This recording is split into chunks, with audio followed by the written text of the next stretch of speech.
all of us in business today are surrounded by Gen Ys.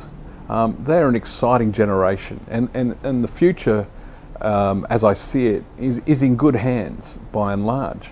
But one observation that has become more and more apparent to me about this whole Generation Y, and probably more reflective in society in general, is the ability to relate.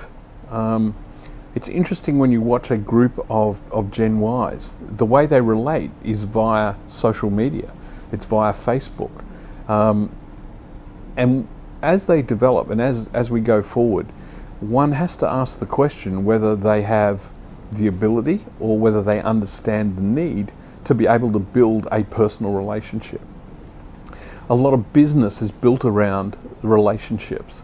It's built around the respect that people have for one another. It's built around the ability to communicate.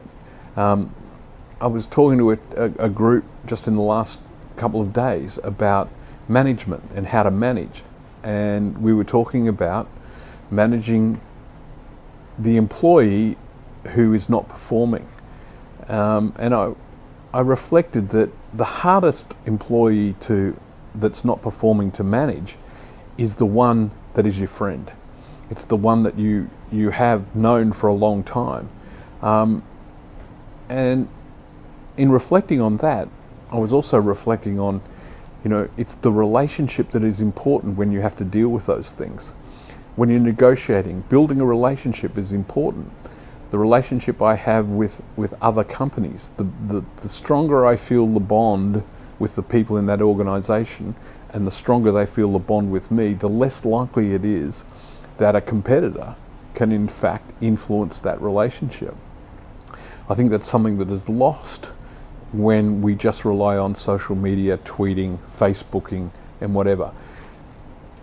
It's almost a lack of commitment. The ability on say a Facebook to delete somebody, to have them no longer a friend, or to criticize them and feel you are immune from any sort of question about how you did it, why you did it, the impact on the relationship, I think is a worrying trend. And I think going forward, that's something that we need to address, and we need to help Gen Y address, because I think that is probably something that if we don't start to address it now, they will look back in 5, 6, 10 years time and go, gee, how do we relate now? It's a skill that I think is fading, the ability to communicate. So my challenge to Gen Y: build friends outside of the social networks. Learn to communicate. Learn to build a relationship with somebody. I think that will really help you in your future and your life going forward.